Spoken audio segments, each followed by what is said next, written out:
ఎక్కడైనా ఏకగ్రీవం జరిగింది అంటే మాత్రం దాన్ని నేను చాలా సీరియస్ గా తీసుకున్నాను. కొన్ని చోట్ల మనకు ఆ గ్రామంలో ఎస్సీలే మనకు అండగా ఉండదు. ఆ గ్రామంలో ఎస్సీల నుంచైనా క్యాండిడేట్ రావాలి, స్థానిక సంస్థల ఎన్నికల్లో పోటీకి సిద్ధం కావాలి, ఆ క్యాండిడేట్ కి సపోర్ట్ మీరు చెయ్యాలి.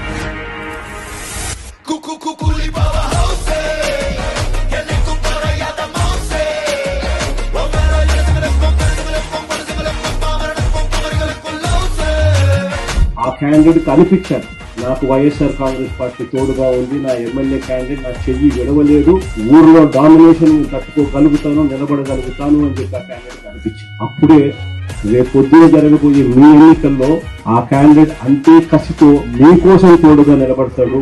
మీరు ఆ క్యాండిడేట్ గెలుపు కోసం ఎంత తోడుగా నిలబడతారో ఇప్పుడు